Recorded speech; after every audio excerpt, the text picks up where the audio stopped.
This video is explaining how selfish behaviors in today's society is rampant. It's causing destruction, suffering, children to die, people to not have places to live, and the people that do have places to live are literally getting sick, and the food they eat are poisonous. All these things are going on because you have one well-off person at the top taking advantage of everybody. And I can give you many, many, many, many, many examples. Every day of my life, I keep on running into examples, and it's getting worse every single year. There's more and more of these, and the safeguards that were put into place to stop some of this from happening has now been destroyed. It's been eroded. And I'm going to give you a couple examples. So one example is my landlord here. Now, my landlord here lives in Algonquin, Maine, on the beach, in a multi-million-dollar home, and that's his third home. He has 3 homes, and that's his third one. And I know this because my father doesn't live too far from that exact house. My father lives in Coast. My father doesn't live on the beach. He lives down the street from the beach. But I was talking to the landlord when I first moved in, and he gave me his address. And I looked it up on the internet, and oh my God, this is a multi-million-dollar home. Then I talked to him again. He goes, no, this is one of 3 of my homes. So he has 3 giant million-dollar homes, fully paid for.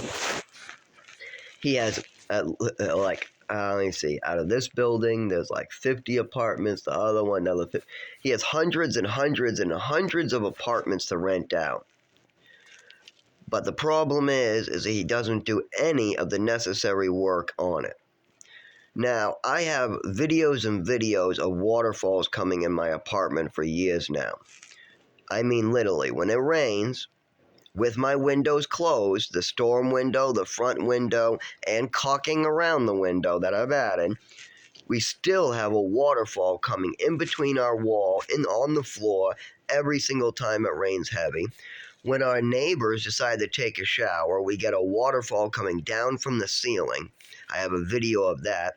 We have mold so bad that it ate out the whole window till it's like a sponge, and you can stick your hand outside and wave while it's closed. And that's just one of the windows that has the hole. All the windows end up leaking and having water come in. There's pounds and pounds of mold. A guy next door has already needed a oxygen tank. He was elderly and then passed away and had to be put in the hospital because of the mold. Upstairs has been having breathing problems for years now, coughing, just horribleness. I have been having problems with my heart, breathing, getting weaker and weaker, and it's definitely from the mold. And I've had seizures and I can't close the windows. I have to leave the windows open for winter now. When I first moved up here, we were closing it, but we got sicker and sicker. Now, if I close the window, I get so sick that I seize, vomit until the windows go back up for hours, sometimes days, and my heart actually feels like it's going to give out trying to fight off all this. This is going on so bad that I know that I'm not going to be able to survive another year or 2 of it unless I keep my windows open constantly. I don't know what to do at this point. I'm trying attorneys. I've gone to like 5 different types of agencies. They all tell me New Hampshire has no codes. And the landlord already said years ago he was going to put in new windows to fix some of this, and then COVID hit and he refused. Now he says he doesn't have the money. Now, this is my fucked up thing. If he has $3 million homes that are fully paid off, and he has tenants that are literally have already died, he has tenants that were getting sick before we moved in. He had tenants that were hospitalized before we moved in. And now he has us hospitalized with doctor's notes telling him what's going on, showing him millions of pounds of pictures of mold, videos of water coming in our apartment, telling us to call maintenance. We call maintenance. They come and it's still happening. We call. They're not going to frickin' fix it. No, they're not. We need new windows. I told him, you can send maintenance here all you want, but unless he puts in a whole new window frame, it's going to continue leaking water into the wall. Just because your just because your maintenance snaps in a new piece of glass is not going to mean that the wood down in the wall isn't leaking. You can put in all the glass you want, the glass isn't broken. The wooden frame is rotted all the way into the wall. You need to replace the wooden frame on each window. That's it. The windowsill, the framing, all of it, even the drywall around it. And because you've let waterfalls come in for now 10 years into multiple apartments, and because there's large amounts of mold, you got your tenants getting sick after 3 years of moving in. And now he wants to raise the rent to $1,400. We started at $800 when we moved in. In the last year alone, he's double raised it. In a 4-month period, he raised it once, and then 4 months later, he rose it again. And he's doing this. Meanwhile, everybody's getting sicker and sicker and sicker the more time they spend in here. Now, I'm trying to move out because I know the sicker I get, the more I'm going to have no money. I'm going to get hospitalized from this apartment. The doctors have made that very clear. They've told me I need to get out if I don't want to die or get sick. It's really, really bad in here. They've made it very obvious. There's pictures of it. You can see it. It doesn't take a genius to know this is a death trap. Anybody who walks in and sees it, almost they go, "Oh, Zach, you got to get out. You got to get out. Look. You just show." That's proof right there. If you can't get the landlord to fix it, then you need to get out. I go, yeah, I know, but that requires money. I'm trying to save 5 to 10 grand so I can move out. But the more this mold attacks me, the less money I make. When I was first working at Gulf, I was working like 60 hours. My money was going up, but ever since then, it's gone slowly down. I've got sicker and sicker. I could barely stand up. Last Friday night to Saturday morning, when I came home, my roommate and his friend decided to close all the windows and put push pins in them. So when I came home, I didn't know that they did that to all the windows next to my bed. So I laid down. I got very, very sick, and within about 3 hours, I started vomiting. Within 4 hours, I seized for 3 hours, and I had to try to get some of it on video. It was horrible, and I couldn't even get an ambulance because I couldn't move my hands, arms. I was seizing so bad I can't get my thumb to work to dial a phone. My seizures are getting so bad from this mold, and I need to come out.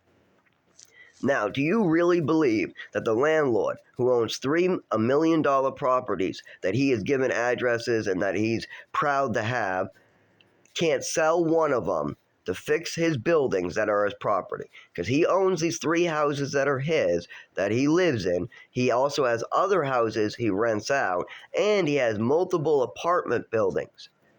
So you're telling me you can't sell off something to make sure your tenants don't get sick and die? That you've had a problem for years and years, even before we moved in here. You didn't warn us about this problem. The neighbors were warning you about this problem, and now you plan on getting more and more people sick? Because if me and my roommate move out, he's just going to raise the rent to $1,400, move somebody else in here, and then get them sick. They're not going to know how bad it is, except for in the windowsills. They're going to ask the landlord to fix the windows. He's going to tell them yes.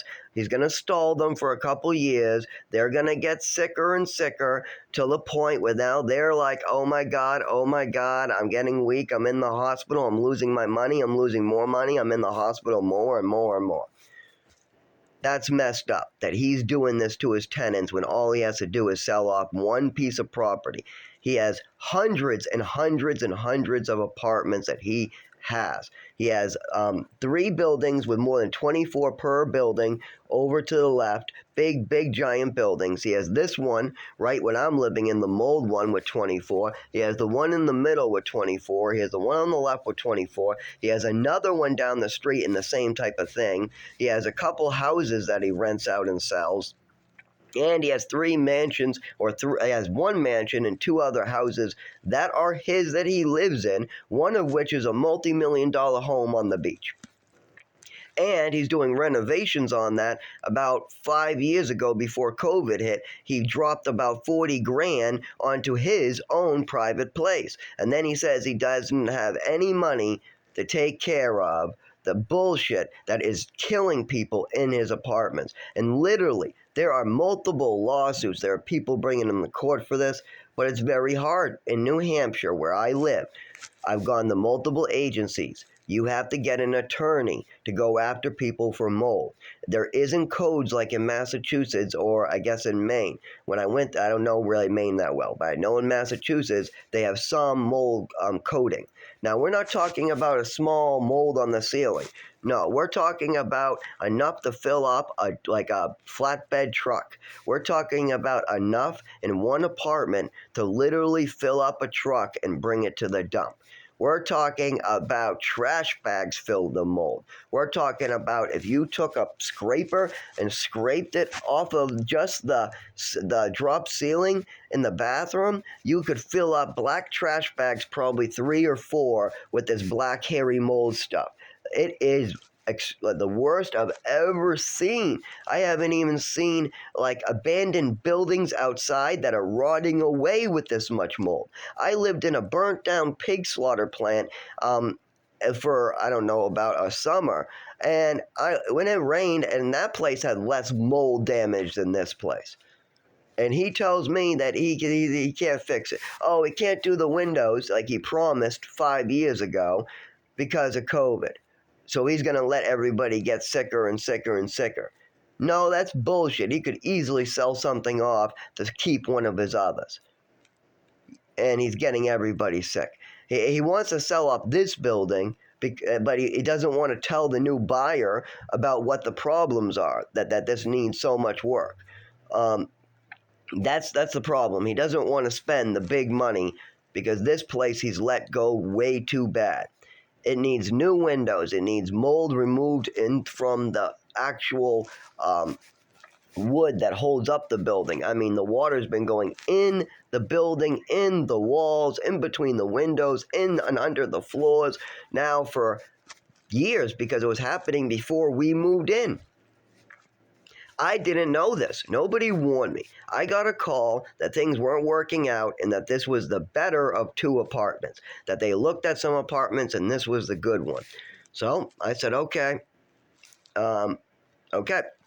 I moved up here blind. I didn't see the place. I didn't know the place. I didn't know the landlord. I didn't have pictures. It's not like I knew. I was told that this was a nice apartment. So, okay. After I got up here and signed a lease, I was stuck here, and I started fixing it up. I fixed up the window and clogged it up. When I saw the water flowing in our apartment, I started caulking and foaming it even more.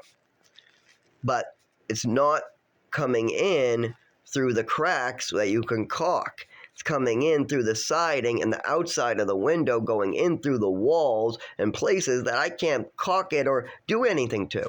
No, you need a ladder outside, you need a maintenance, you need proper tools, you need to cut out walls, and there's so much that needs to be done that I can't do. You know, the landlord's not going to do it.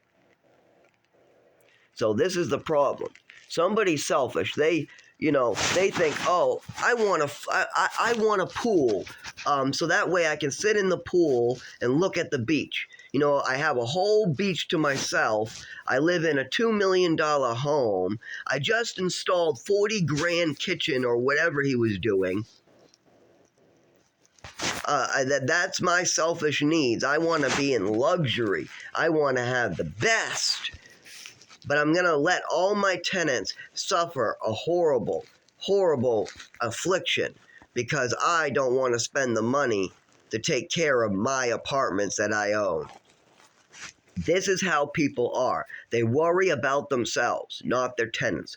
They say, well, I can kill off my tenants. It's perfectly legal. I don't have to fucking do nothing. It's their problem. I don't have to tell them they're going to get sick. So I'm just going to rake in the money as much as I can. I'm going to use them up, and then I'm going to put it towards my mansion. And if they die, so be it.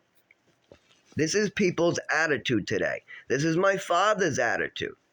Me. Fuck anybody else.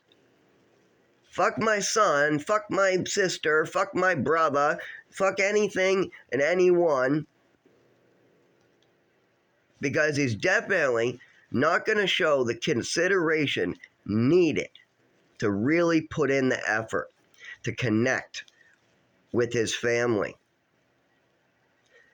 I had been trying for 25 years to get my dad just to open up his eyes to what was right in front of him. When my mother was talking about how she poured Epicac down my throat, and then I said, I don't have a problem with the Epicac, I have the problem with you giving me extra. What was all the extra Epicac at once for? And then she said a punishment right in front of my sister, my sister's husband, and my father, that she gave me full bottles of Epicac. She called it extra Epicac at age 7, just because she didn't like the way I was talking. That can cause permanent damage, and probably did cause permanent damage to my health. So she said this loud and clear in front of my father, my sister, and my brother-in-law. She said that she poisoned her son right in front of him, that she gave extra medicine. That's a poison. That's against the law. You cannot give triple, 4 times. It doesn't matter if it's double. You cannot give that to a child. It's considered abuse. It's something seriously wrong. You never, ever drug a child. And that's what you're doing if you're giving extra medicine to a child. So, she said this in front of him. I then said, does nobody see anything wrong with this? Because I said, I have a problem with the extra. And then she goes, yeah, I gave you extra, so be it. And then I said, nobody has a problem with her giving a whole bottle of extra medicine of Epicac and pouring it down my throat to a 7-year-old. Nobody thinks that that's problematic. My father says, nope. But then my sister goes, of course. And then my brother-in-law says, oh yeah, of course. So my sister and my brother-in-law have half a brain. They see that poisoning a child with extra medicine is not right. And then acting like it's no big deal to poison your child, that's not right either. And this wasn't the only time she poisoned me. She poisoned me way worse with the overdose of medications. I think there was opiates involved that time. But I got her to admit to poisoning me with Epicac as well, in front of 3 witnesses. But here's the problem. My father was right there. He heard exactly what she said, and he didn't think it was problematic at all. He didn't care what she did. If she said that she fucking poured bleach down my throat, my dad would walk out of the room and pretend like he didn't hear it. Because Epicac and bleach, giving either of those is poisonous. You can give a recommended dose of Epicac maybe 20 years ago. But for one, giving Epicac today is illegal. It's taken off the market and it's not supposed to be used. If you call poison control, they'll tell you to throw it away. Number 2, you only give a child the recommended dose of a medicine, and you listen to the doctor about how much the recommended dose is. You do not pour the entire bottle into a cup and tell your child to drink it. You do not try to give 10 times, double times, 4 times, doesn't matter the times. You don't give extra medicine to a child, because that's how they end up with heart damage. That's how they end up with brain damage. That's how they end up with nervous system damage. That's how they end up with stomach damage. That's how they end up with esophagus damage. That's how they end up with problems to eat for their entire lives. What I had from age all the way from Westford on, I couldn't eat. I had problems eating. Oh, that wouldn't have anything to do with my mother giving me extra medicines, right? That had nothing to do with it. Had nothing to do with the program accidentally giving me double a dose because another 5-year-old wanted to say something. That was an accident. Had nothing to do with my mother giving accidentally or purposely giving me too many pills. Then I have an OD where I lose my sight, lose the ability to walk. My whole body goes into like an overdose, and my breathing slows down. I pass out, and I wake up with something seriously wrong with me. Yeah, that's not okay. And then my mother's told to bring me to the hospital, and she says that the doctors don't know what they're talking about and leave me to pass out and die. This is not normal behavior. This is how you cause permanent damage to another child's body. And that's exactly what happened to me. Now, at age 7, I didn't know what was going on. At age 9, I didn't know what was going on. At age 14, I didn't know what was going on. At age 16, I was so confused in so many programs and on so many drugs, I had no idea what to believe at that point. At 18, I was kind of figuring it out. I was starting to figure out these pills are doing weird things to me, and I don't feel better when I take the pills. And when I don't take the pills, I get a little better.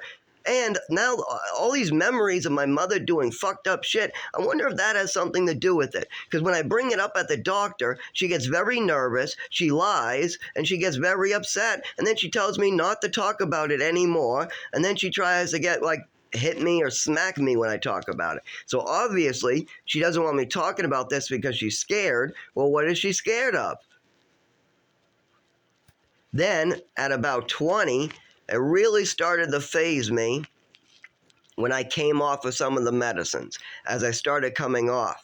But also, processing all this abuse and all this craziness did help too, because now I can talk about it freely. But the other problem is my nervous system is shot from all this too, and it's getting worse every day from this mold. But this is how people's selfish behaviors act. You know, my mother wanted a quiet, slow kid.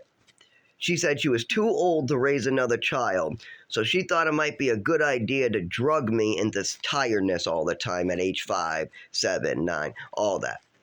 That's selfish again. She wanted to have a child but not have to raise it. So she took a child and crippled them. She was selfish, and now I have to suffer for her selfish behaviors.